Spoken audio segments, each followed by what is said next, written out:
Man, this is so easy now. My cousins and I loved to play blind man's bluff. In the room was a tall, wobbly bookcase filled with exotic porcelain dolls. We screamed and squirmed and wriggled our way around the room. Someone bumped the wobbly bookcase. We all stopped and froze, watching as it rocked. My name is Chaeli Mycroft. I'm one of the co-founders of the Chaeli campaign. I am an ability activist, I guess. I'm Daniela Roden, and I run the arts project for the Chaeli campaign. My name is Jane Batsoffen, and I'm a director and a designer, and I'm the director of No Functional Language.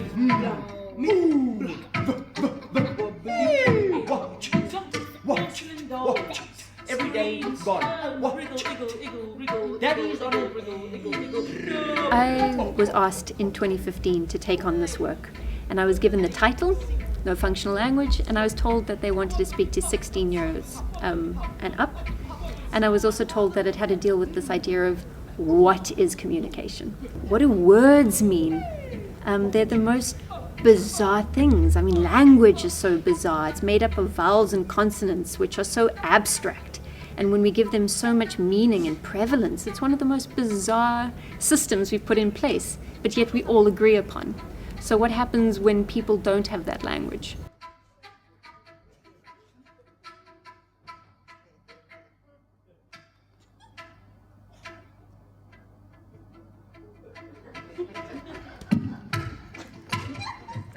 I've hired 4 incredibly amazing performers.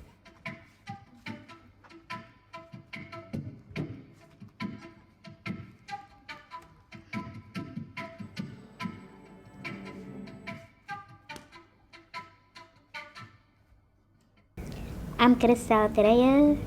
I'm a dancer and a graphic designer. Daniel Mpilo Richards. I am an actor, writer, singer, dancer, performer. Iman Isaacs, and I am a freelance performer, and I've been working with the Chaeli campaign for the past 2 years. The first project was Warrior on Wheels, and now No Functional Language. So what you're saying is that the package is lost?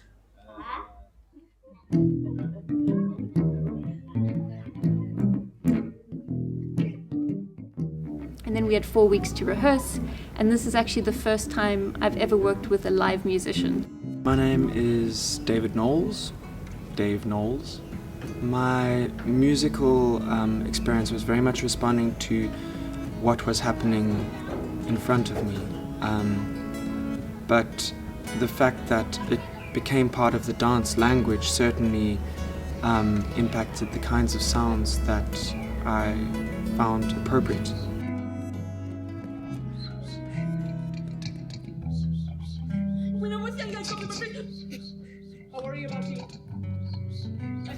The Chaeli campaign's whole ethos is to change the perception from disability to ability. And I think No Functional Language does that in a very unique way. And it shows that just because I don't communicate the way that you do doesn't mean that I'm not communicating. It just means that you need to listen in a different way.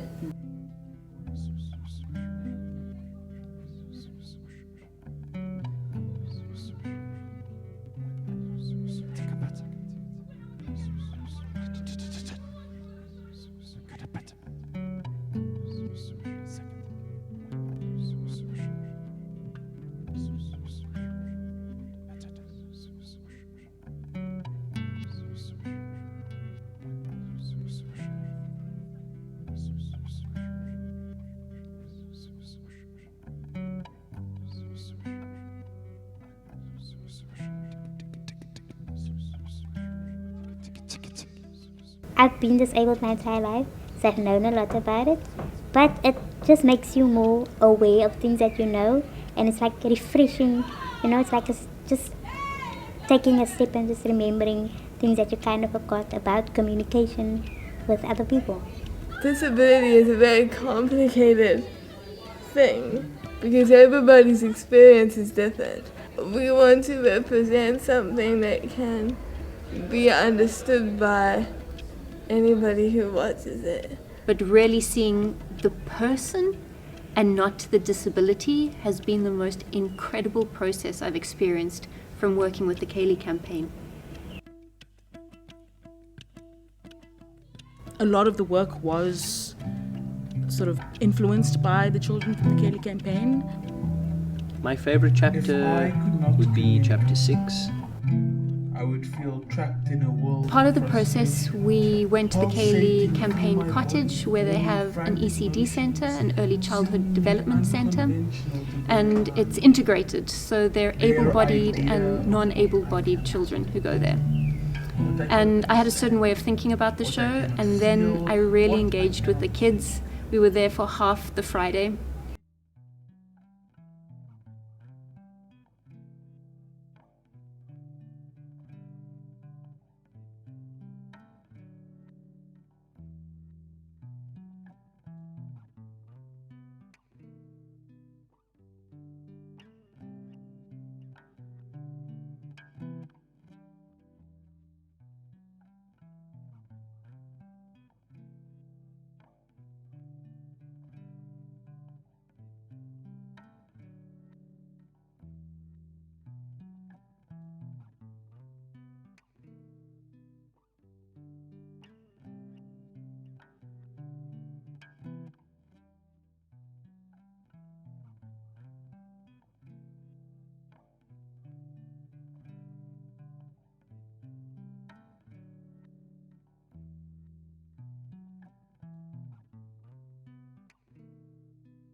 I have an image now of a little girl that I kind of fell in love with. Her name is Phoebe. And yeah, I used her movement in the piece, but just the awareness of what they must be experiencing kind of just settled into the piece. And every night when I get to stand in the wing and watch chapter 6, which doesn't have a title, I am forced to kind of reflect on that experience with the kids, which is very meaningful for me. I see such resonances. Chapter, and what I love about it is you see these bodies helping each other through space. I was watching predominantly how the cast related to these kids, and I was just so overcome and overwhelmed by the generosity of the cast and how they were communicating with the children, and it was so beautiful and poetic and magnificent, and it just needed a place, a very specific and poignant place in the show. It speaks to the entire process of this show. There was a simplicity to it, a minimalism, but very deep pathos.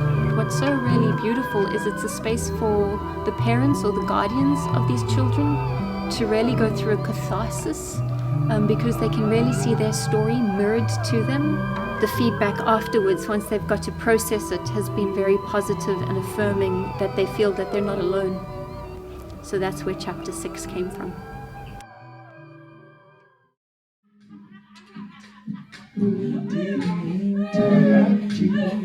I don't know what else to say. My favorite chapter It felt so good.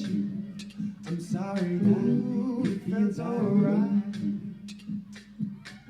Did it feel so good? I don't know what else to say. I like all of the chapters, man. It's difficult because we all connect to all of them, and every single one has a bit of ourselves in it or a bit of the other.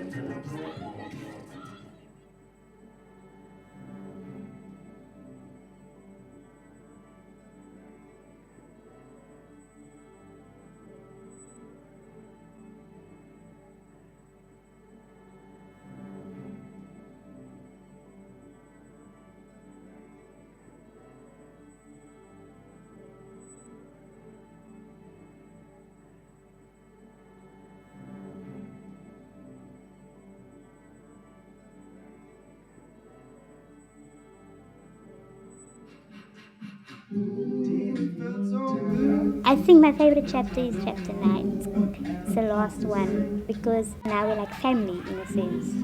Instead of just like these disconnected people doing random things, but now we become one. The focus of this show is around communication in all its forms and glory and misfailings. That is something that's relative to everybody, irrespective of the way you move or talk or communicate or look. I think the best moment for me was realizing the message that was being brought across by us, and the fact that we could make people aware of things. People are coming from completely different angles when they watch a production, and we get to witness the conversations that happen after a play. The show is important for people to see because it sheds light on people in society that are often overlooked. It explores ideas that we take for granted. Kind of really makes you kind of grapple with the ideas of, what it is to feel or I feel like you can't communicate, or even on the other side of that, to experience, someone who you feel you can't communicate with. And sometimes you end up on the other side of that, and you need to learn a new language, a new way of being, a new way to hug. We can only hope it will reach more people, more schools, more children, more adults, more communities, so that we can keep the conversation going.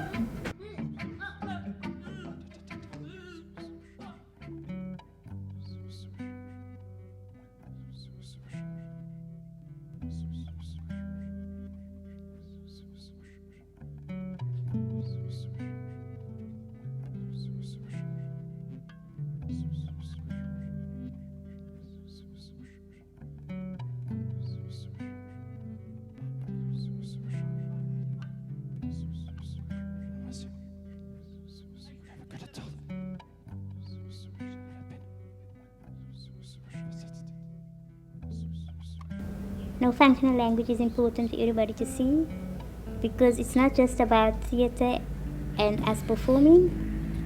It's also about broadening your views and your perspective of communication. It's an easy show to enter into, and then it's a difficult show to leave without being affected. The issues that we talk about are not easy issues. Having different bodies work differently, creating essentially the same language. Don't think I realized until feedback from the actual audience that the extent to which we co-created the meaning, and without the movement, without the music, neither would have as much weight.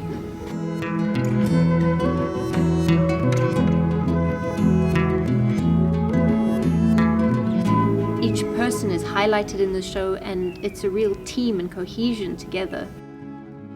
Is the way that the people in the productions work and make magic things happen. It influences the way that we do our own work.